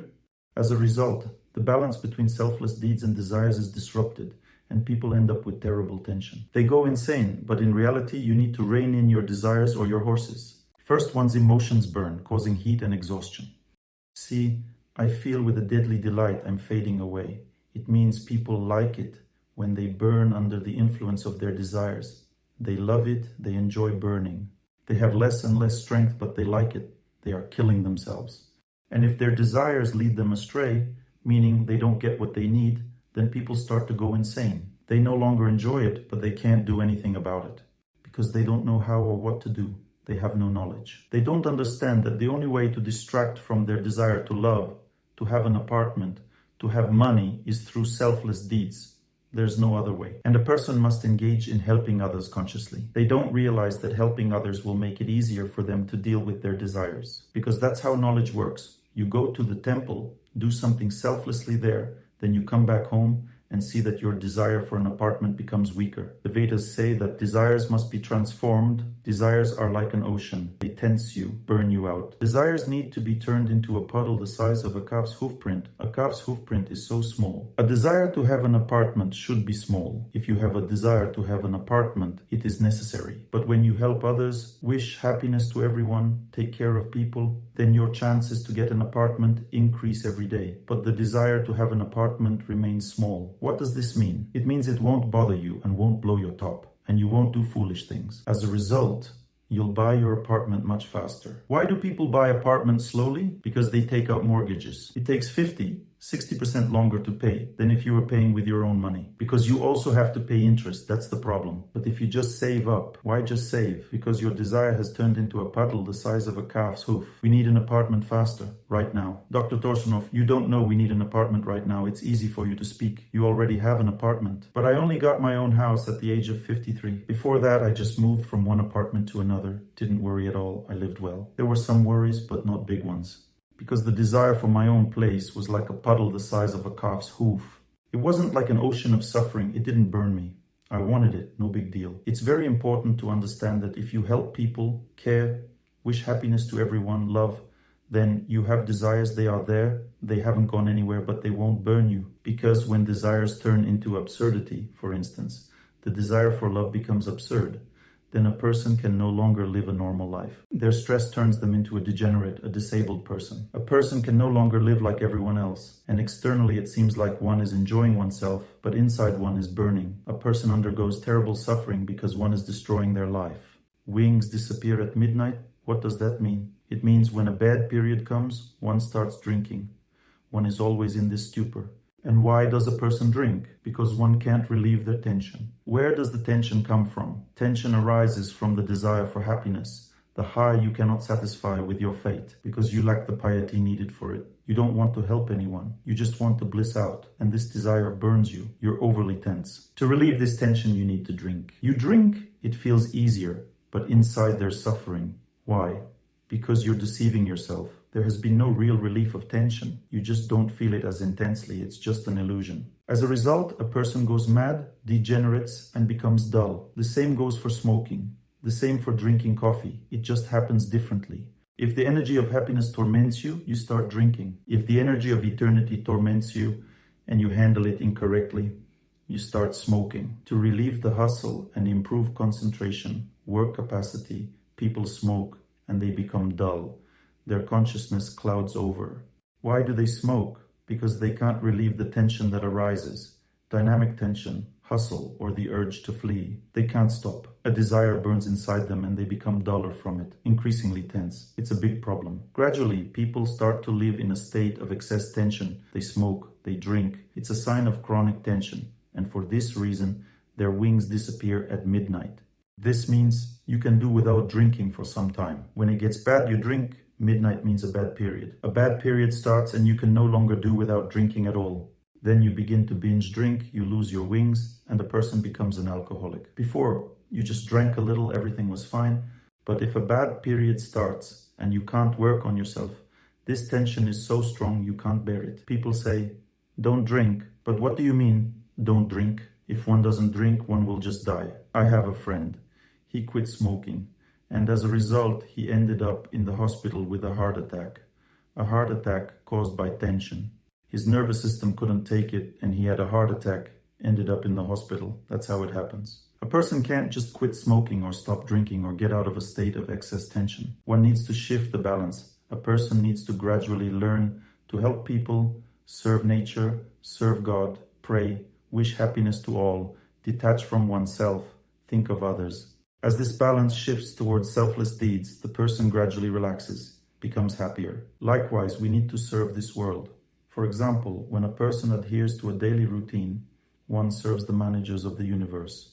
Because the managers of the universe have structured the human schedule in such a way that people are meant to sleep at night. Because the moon shines at night, it provides rest.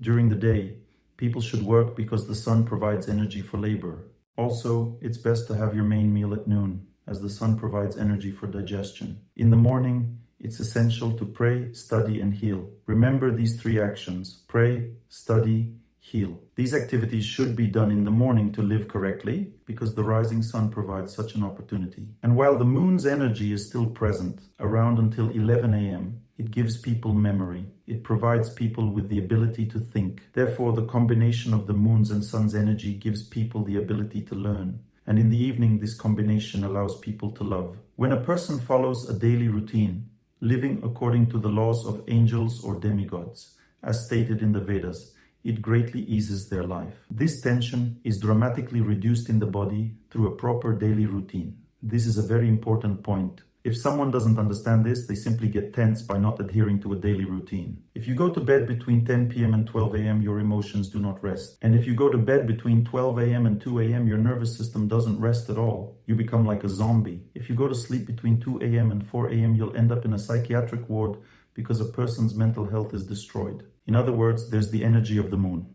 It provides rest, and it's essential to understand how to live correctly. You see, adhering to a daily routine removes tension. How does this happen? You're fulfilling God's will. You live as God intended, meaning He gave you energy. The morning sun provides optimism. As a result, you can learn, heal, and pray.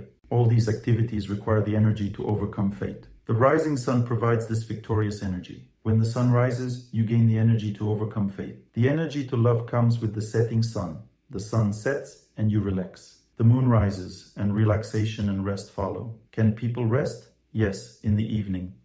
As the moon rises, the energy of relaxation and love increases because the moon governs human love. Consequently, the evening is meant for family, for loved ones, and spiritual reading. In the evening, you can watch ethical movies, spend time with children, and communicate with close and loved ones. This all happens under the light of the moon, making it easier for you. Suppose a person is tense. A man told me yesterday, "My wife and I can't talk at all." You should talk in the evening because when the moon rises and its energy increases, you can talk because the moon will give you strength. That's how you should think. Why do we lack friends and kindness? Because we only interact with friends at work. But we should also socialize under the moonlight in the evening. If you socialize in the evening, the moon's energy provides kindness. So you can converse tenderly and kindly in a relaxed atmosphere. Invite friends over in the evening after work to spend time together, talk and sing karaoke. No need to drink. You can talk about something good, kind, about God. People don't value this joy. They don't understand why it's necessary. It's necessary for you to live. Because if you take care of people, you'll have less stress inside, less tension. Dr. Torsunov, I'm tense. What pills should I take? Tranquilizers or antipsychotics? If you're tense, invite friends over. Don't just take pills. Pills won't help. That's self-deception. You need to increase the amount of good deeds. Where do you feel the tension? Tension at work? Tension with your wife? You can't talk to people. If the tension is social, then invite friends over, take care of them, help them.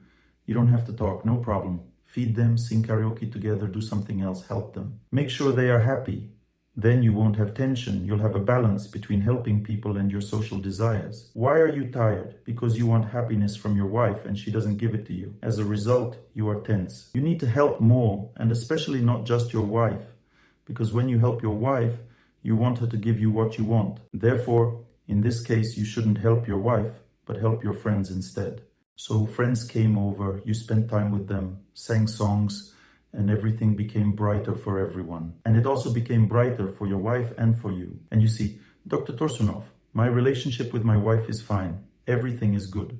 Yesterday I asked you during the lecture, but today I invited friends and now everything is fine with us because you did everything right. Or for example, your mood is bad because of your wife. You sit and think, what to do with my wife? She drives me crazy. I'm always in a bad mood because of her. Well, if your mood is bad because of your wife, then go for a walk in the park with her and wish happiness to everyone there. Walk around and be joyful. And you both will be in a good mood. Why? Because mood is the energy of nature. You need to create balance. If, for example, you are constantly in a state of depression, depression can be different. Some people's depression is like this. I can't see people. I can't work. That's social depression. Go and help everyone. Join a craft club or a hobby group and do something for someone. Don't sit at home and constantly say you're depressed. Depression means you have zero good deeds. Your social desires are huge, but your helping others is zero. And you are depressed because you are severely exhausted. Excess tension turns into exhaustion. You sit and become dull. Go do something. Go outside and plant flowers. Why plant flowers outside? So that the neighbors can enjoy them. Or if you can't plant flowers, if you have no strength, put a box of chocolates on the windowsill so that people passing by can take the chocolates. It will make you feel better. How will it make me feel better? I won't see them. I won't sit and watch them take it. You don't need to watch. It happens independently of you.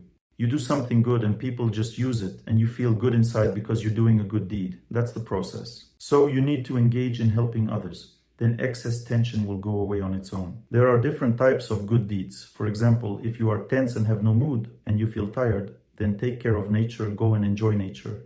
You need the energy of nature. If you have spiritual tension, you are having a crisis of faith. If it's a crisis of faith, then go clean the floors in the temple, or feed everyone with blessed food in the temple, or just sing in the temple choir, or do something else. There is so much you can do there for people. The temple is intended for joint, selfless deeds. What is the temple for? They don't produce beer, cigarettes, or anything at all in the temple, not even candles. They give away, they help everyone, they care for each other. So the temple is a place where people just come and care for each other. Everything there is woven from care. The better the temple, the more care there is, and that's what you should do there. You just engage in such activity in the temple, and that should be the meaning of your life. And the more you do it, the more rest you have inside. You feel happiness. You won't have tension because you maintain this balance between selfless deeds and desires. Desires can't just disappear. You can't get rid of them because they are connected to life. For example, we have the desire to breathe. Do we think about it? No. But if we were in an airless environment, we would be tormented by the need to breathe. This desire exists because without it, we would die. This creates a fear of death when there is not enough air, or the desire for water, or the desire for food. All these desires must be satisfied, but a person must be really engaged in doing good deeds. For example, if a person is practicing water fasting, how can you practice fasting without being tormented by the desire for food? For this, you need to help people. If you are fasting, go do something for others. I've noticed that even people who just work in the garden don't feel like eating. They say, I can go the whole day without eating, working in the garden, doing something, digging around, because the fresh air, nature feeds a person.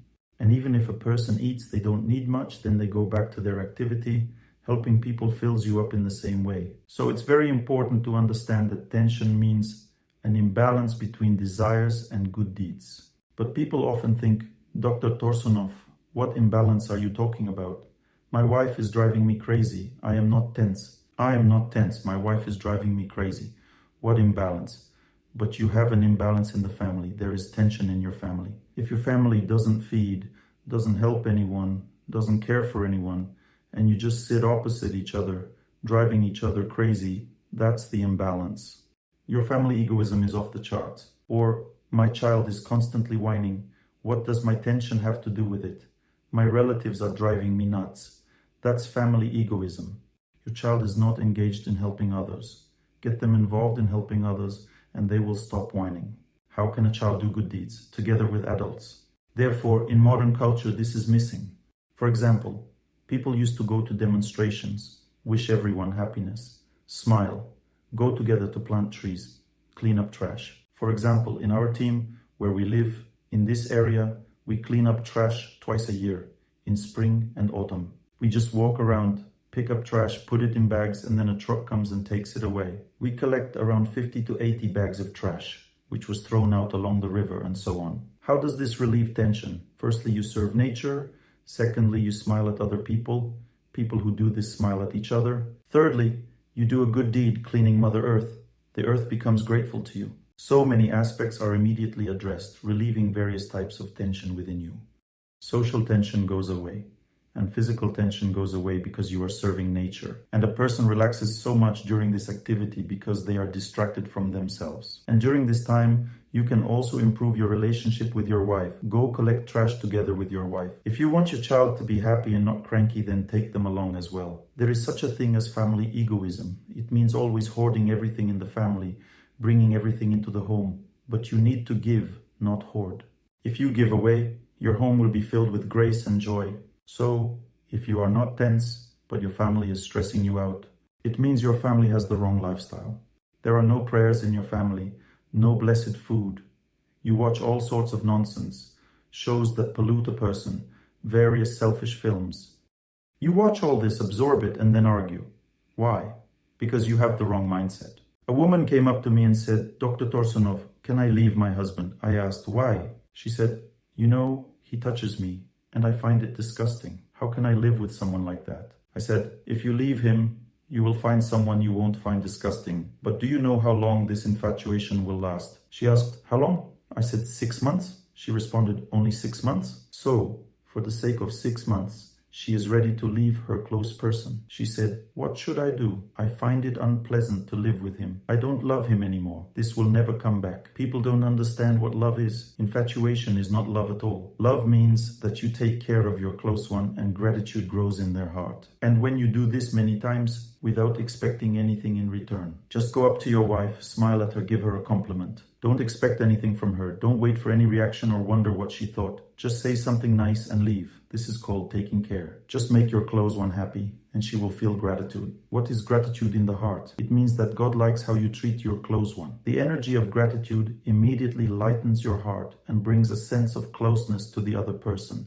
because love for a close one means seeing the spiritual in them. First, God gives credit. This is the credit of love. God says, we have a social program for young families. It's designed for 6 months to help young families learn to love each other. For the first 6 months, you will feel infatuated with each other, enjoy each other's company, and be happy together for 6 months to a year. Some people have more credit, more merit, and they will enjoy it for a year and a half. Then it ends. Should you then go looking for someone else? I can't stand it. He touches me and I find it unpleasant. Should you go find someone else? No. You need to start taking care. Understand that to love means to take care. When you take care, gratitude arises in the person's heart, revealing to you the spiritual qualities of the person you have come to love. What does it mean that God gives infatuation? It means that you see in a person what you don't see in others. You see their spiritual qualities. A man likes women's spiritual qualities. These are purity, gentleness, beauty, care, loyalty, and the desire to nurture, and so on. Women like men's spiritual qualities. These are strength of spirit, reliability, wisdom, discernment, the ability to take responsibility, to win, and to overcome difficulties. Women like men's spiritual qualities, and men like women's spiritual qualities. But if you take care of the person, doing things to make them happy, gratitude arises in their heart. This gratitude reveals the person's spiritual qualities to you and increases love. Through your care, you will always see in your wife what God showed you in the form of infatuation. The same infatuation will exist, but due to your effort and care, not just on its own. We want everything to happen effortlessly, without having to do anything, but it must all come through care. Then you will have a completely different result. So you can't live with him because he touches you and you find it unpleasant. To make it pleasant, start doing something selfless for him, rejoice in him. The greatest thing you can do is to respect the person.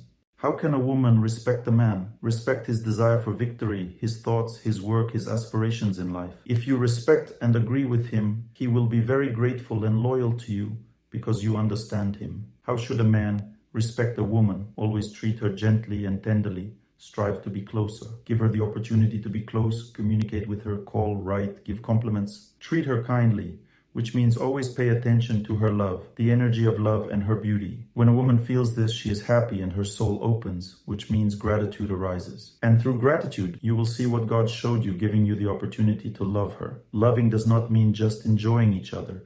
And if there's no enjoyment, then people suffer and get tense. Dr. Torsunov, I can't take it anymore. We have so much stress in our relationship. We can't live together. Then start taking care. If you can't, for example, if you're hungry and can't endure anymore, go eat. Why are you complaining? Go eat. If there's nowhere to eat, that's another matter. There's always the opportunity to take care. Imagine a husband and wife arguing. You know, I want to give you compliments every day. I want to forgive you. Be patient and provide guarantees in life. The wife says, no, I want to respect you. No, I want to appreciate you. Does such an argument happen? The kind of argument that happens is, you don't respect me. You don't appreciate me. You don't give me compliments. An argument means hog the covers to oneself. But if a person wants to take care, then there are no obstacles. So what are the problems? I want to take care, but something hinders me. There's plenty of opportunities to take care. If you want to take care, do so. There are no problems with this. The problem lies elsewhere. Dr. Torsunov, why can't we be with each other anymore? We're so stressed. Because you're not taking care. You don't want to switch gears. You live stubbornly. You want others to treat you well, but you don't want to do good deeds for others. You don't have the knowledge of how to live correctly. I wanted to talk with you about tension as a wrong understanding of life. Often people simply get tired of life, they fall into depression because they don't like their job, or they don't like their partner, or they don't like their city, or they don't know what to do in life. This causes tension. A person gets tense because they have a certain stagnation in their life. And all these stagnations are the same. They all have the same root. It's all a rebellion against God. For example, there is a strong obstacle in your close relationships with a person. So there are two options. First, You just do good deeds, take care, and overcome this obstacle. The second option is to say to yourself, I don't like this, which is a rebellion against God. I don't like living with this person. I'm tired already. I can't take it anymore. I don't like it. This means you don't want to make an effort. Or a person has a job, and when there is little work, everything is fine. But when the workload increases, they say, I don't like it here. I don't want to work here anymore. Because it's time for them to work more. It's the same with a close person. A time comes when unpleasant things start to emerge from them, and you have to work harder to handle it. But if they are aggressive, distance yourself. If they just innocently torment you, then forgive them, endure, and take care. If they live in pure goodness, then bear the difficulties with them. If they have accepted their fate, they won't torment you. Help them bear the difficulties. You must always move towards improving relationships, even if it is unbearably difficult. It is very important to understand that tension often manifests as a feeling of not wanting to live this way. For example, when you don't feel like doing your job. First, accept the job, find peace in it. If it isn't your job, you can leave it calmly. But if you don't want to work, it means you don't want to live correctly. The first reason is that you have a balance issue. You don't replenish yourself enough, so you get tired at work. The second reason is an imbalance between desires and capabilities. For example, a job can be really exhausting, but why do you work there? Because you need more money than fate allows. Maybe you can't earn as much as you want, so you get tired. I can't live like this anymore. Well, then live more modestly. But I can't live modestly because I need to fulfill my desires. Well, then do more good deeds. When you do more good deeds, your desire will turn into a paddle from a calf's hoof. It will become less strong, and it will be easier for you to live. But if you don't want all this, then God will make you want it through suffering. Here's a story about buying a goat, where a woman kept complaining that their living space was too small. In ancient times, there was a big family, which lived in a small house, and a man came to a sage and said, My wife is killing me with her nagging. I don't have money to give her a bigger house. She torments me. And the sage asked, Do you have some money? The man said, I have some. The sage said, Buy a goat. And the man said, Why do we need a goat? Too many people live in that house. The sage said, Buy a goat and put it near the house. Let it stay near the house. So he bought a goat and put it near the house. The wife still torments him. He went to the sage asking, What should I do? The sage said, Well, bring the goat inside. Let it live with you. He replied, We already have no space there. The sage insisted, Do it. The man brought the goat in, and the goat started butting, pooping, bleating, and keeping everyone awake. Everyone went crazy. The wife said, What advice did they give you? It's unbearable to live with this goat. Tell your sage it's either the goat or me. He went to the sage, who said, All is going according to plan. Take the goat out of the house, tie it by the door. He took the goat out, and the wife said, Thank God. They lived happily for 2 weeks without a goat, not needing to expand the living space. 2 weeks later, the wife started complaining about the lack of space again. He went to the sage, saying, It only lasted 2 weeks. What now? The sage said, Well, bring the goat in. He brought the goat into the house. The wife said, All is well, we have enough space. That's where the story ends. So, what's the moral of the story? If you don't want to live helping others, don't want to turn your desire into a puddle from a hoof print, then God will make you do it through suffering. If you don't want to do it the easy way, it will be done the hard way. That's the gist. If you feel discontent with your life, the solution is the same. You need to do good deeds, take care, you need asceticism practice. You're discontent because you have an obstacle. Let's say you can't find a new job. You need asceticism practice. If, say, you lack willpower, engage in prolonged continuous movement. If you lack patience at work, then practice stationary position of the body. If you lack the mental capacity to decide where to work, then practice water fasting to engage your thinking. In other words, everything can be overcome through good deeds, asceticism practice, and acceptance. But if a person is in apathy, not knowing what to do in life and suffering from it, that's simply laziness. Any person can solve any problem, overcome any difficulty, break through it or accept it. For example, one might not escape from a concentration camp or prison, but one can accept it, get used to prison, and live joyfully there, wishing everyone happiness. There you'll have your own daily routine, your own prayers. You can get used to prison food. All this is possible. But if you rebel there, then you will reduce your lifespan, you will suffer, and so on. To learn more on the subject of health and healing of the body, please make sure to read my health guide, available for download on my YouTube channel or on my Instagram page. Thank you very much, and see you soon.